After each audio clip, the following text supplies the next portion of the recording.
Hello' everyone, কি খবৰ? সকলোৰে ভালনে? এয়া মই দেওবাৰে আম আনিছিলোঁ। তাকে ভাবিছোঁ আজি অকণমান আচাৰ বনাই লওঁ। আমৰ ছিজনত আৰু আচাৰ অকণ নবনালে কেনেকৈ হ'ব? আমখিনি ধুই পেলাই মুচি ল'লোঁ। মুচি পেলাই এতিয়া টুকুৰা টুকুৰকৈ আমখিনি কাটিছোঁ।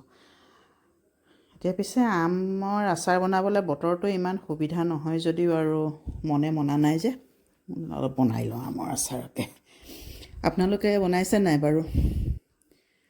আৰু বাকী কওক, আমটো কি হয়, অকণমান টাইট হ'লে আমটো ভাল হয়, অলপ ঢিলা হ'লে মোৰ মাজতে দুই এটা ঢিলা আছে, সেইটো কাৰণে অকণমান বেয়া নহ'ব বাৰু, ঠিকেই হ'ব। তাৰপিছত এতিয়া কাটি পেলাই এটা বলত কি কৰিলোঁ, তাত অলপ হালধি আৰু নিমখ দি পেলাই ভালকৈ সানি পেলাই গোটেই ৰাতিটো তাক থৈ দিম। মানে 6-7 ঘণ্টা থ'ব লাগে, গোটেই ৰাতিটো থৈ দিম তাক অলপ লৰাই মেলি। তেতিয়া আমৰ যিটো আপোনাৰ পানীটো, যিখিনি মানে টেঙা পানী থাকে, সেই বেছি টেঙা হয় ন কেঁচা আমবোৰ, সেইকাৰণে বেছি যিটো টেঙা পানী থাকে সেই পানীটো ওলাই যাব। তাৰপিছত আমখিনি ভালকৈ দি তাৰপিছতে ঢাকি পেলাই থৈ দিলোঁ। ৰাতিপুৱা এই চাকনিখনত আমখিনি ঢালি দিলোঁ, তাৰ যিখিনি পানী আছিলে পানীখিনি ওলাই গ'ল। এতিয়া এখন পাতল কাপোৰটো বিচাৰি নাপালোঁ, সেইকাৰণে গামোচাখনকে লৈছোঁ বাৰু। এইখন মই পিছে হেৰি কৰোঁ, এখন গামোচাত এই চয়া ভাত বনাওঁ বা চয়া পিঠা এইবোৰ বনাওঁ, সেইকাৰণে এখন গামোচা ল'লোঁ। গামোচাখনত আমখিনি মেলি দিছোঁ। তাত আৰু যিখিনি পানী থাকিব কাপোৰটো এনেকৈ কাপোৰত দি পেলাই মেলিলে ভাল হয়। তেতিয়া যিটো আৰু পানী থাকিব সেই কাপোৰে পানীটো অলপ শুহি ল'ব। ৰ'দ ইমানকৈ নাই, ৰ'দ থাকিলে আপোনাৰ 1 ঘণ্টা 1.5 ঘণ্টা দিলে হয়, নহ'লে আপুনি ফেনৰ বতাহত 3-4 ঘণ্টামান দিব লাগে। তাৰপিছতে বাহিৰত দিওঁতে আপুনি গামোচা দি পেলাই এইখিনি এনেকৈ ঢাকি দিব, নহ'লে সেই ওপৰটো শুকাই গৈ পেলাই বৰ বেয়া লাগে। গামোচা দি ঢাকি দিব লাগে বা কাপোৰখন দি ঢাকি দিব। তাৰপিছতে এতিয়া অলপ চফ ল'লোঁ। চফটো ভাজিছোঁ, আমাৰ যিটো ডাঙৰ চফটো যে সেইটো চফটো যেতিয়া এটা গোন্ধ এটা অহালৈকে তাক ভাজিছোঁ। ভাজি পেলাই চফখিনি নমাই দিলোঁ। নমাই পেলাই এতিয়া তাত অলপ মেথি দিছোঁ। গোটেই মছলাখিনি আকৌ একেলগতে ভাজিব নালাগে। মেথিটো অলপ ভাজি লৈ তাতে অকণমান আজৱাইন দি দিছোঁ। মেথি আৰু মানে আপোনাৰ চফটো বেলেগে গুড়ি কৰিম ন, আজৱাইন আৰু মেথিটো মই গুড়ি নকৰোঁ, নহ'লে বৰ মেথিটো গুড়ি হৈ গ'লে মানে তিতা এটা ভাৱ এটা আহে, ভাল নালাগে। আজৱাইন আৰু মেথিখিনি অলপ ভাজি লৈছোঁ। তাৰপিছত সেইখিনিও নমাই ল'লোঁ। নমাই পেলাই এখন কেৰাহীত কি কৰিলোঁ, অলপমান মিঠাতেল গৰম কৰিলোঁ। গৰম কৰি পেলাই তাক থৈ দিছোঁ ঠাণ্ডা হ'বলৈ। তাৰপিছতে চফখিনি অলপ মানে মোটাকৈ গ্ৰাইণ্ডাৰত দি পেলাই চফখিনি পিচি লৈছোঁ। বাৰু কওকচোন, আপোনালোকৰ কি খবৰ? সকলোৰে ভালনে? আশা কৰোঁ সকলো ভালে আছে। মই আমৰ আচাৰটো বনাইছোঁ, আপোনালোকে চাই পেলাই বনাবচোন, বা আপোনালোকে কেনেকৈ বনায় সেইটো এটা ৰেচিপি দিব। ময়ো এবাৰ ট্ৰাই কৰিম আপোনালোকৰ মতে। তাৰপিছতে অলপমান সেইখিনি উলিয়াই তাৰপিছতে অলপ ৰাই দিছোঁ, বা আপোনাৰ ক'লা সৰিয়হটো বা বগা সৰিয়হ, যিটোৱে সৰিয়হ থাকে আৰু সেইটো সৰিয়হে দি পেলাই সেইখিনিও বেলেগে পিচি লৈছোঁ। তাৰপিছতে তাৰ পৰা যে মই মিঠাতেল যে গৰম কৰি থৈছিলোঁ, তাৰ পৰা বেছিভাগ তেল উলিয়ালোঁ আৰু অকণমান তেল কেৰাহীখনতে দি পেলাই আকৌ এতিয়া গৰম কৰি পেলাই তাত অলপ হিং দি দিছোঁ। হিং দিলে গোন্ধটো ভাল লাগে।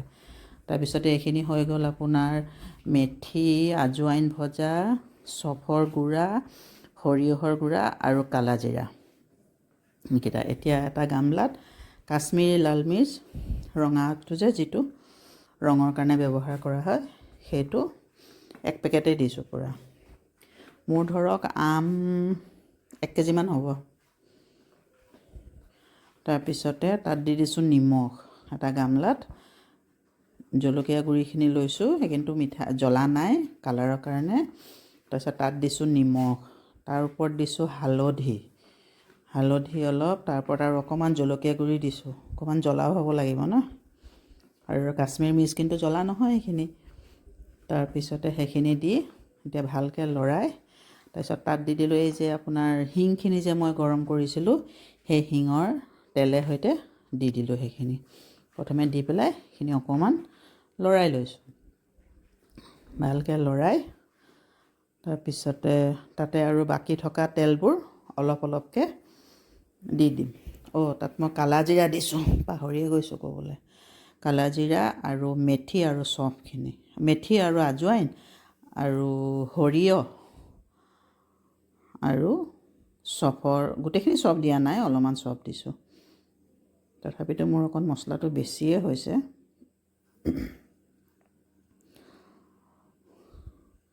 আমৰ দিনত আৰু আমৰ আচাৰ অকণ নবনালেতো ভাল নালাগে নহয় পকা আমৰ দিনত আম খাব লাগে ফলৰ ৰজা হ'ল আম সেইটো কাৰণে আচাৰ বনায়ো খাম তাক এনেকৈও খাম পকাকৈও খাম তাৰপিছতে কি কৰিলোঁ তাত অলপ অলপকৈ যিখিনি যে তেল থৈছিলোঁ মই ঠাণ্ডা হ'বলৈ সেই তেলখিনি দি পেলাই মছলাখিনি অলপ মিক্স কৰিছোঁ একেবাৰতে ঢালি দিলে মানে পটককৈ গোটেই তেলখিনি শুহি লয় সেইকাৰণে অলপ অলপকৈ দিছোঁ অলপ অলপ দি পেলাই আকৌ তাৰ মাজতে কি কৰিছোঁ দুটা আম কাটি তাক অকণমান নিমখ জলকীয়া দি পেলাই অকণ পিহনাত পিহি পেলাই বোলো নাই অলপ চাটনি বনাই খাওঁ নহ'লে মন নাযাব পিছত আৰু তাৰপিছত তাতো আৰু অকণমান তেল আছে সেইখিনি পিছত লাগিব তেলখিনি থৈ দিছোঁ তাত অলপমান এতিয়া অলপ ভিনেগাৰ দি দিছোঁ আম টেঙা তথাপিতো টেঙাতে অকণমান টেঙা দিলে আৰু আম তেতিয়া মানে আপোনাৰ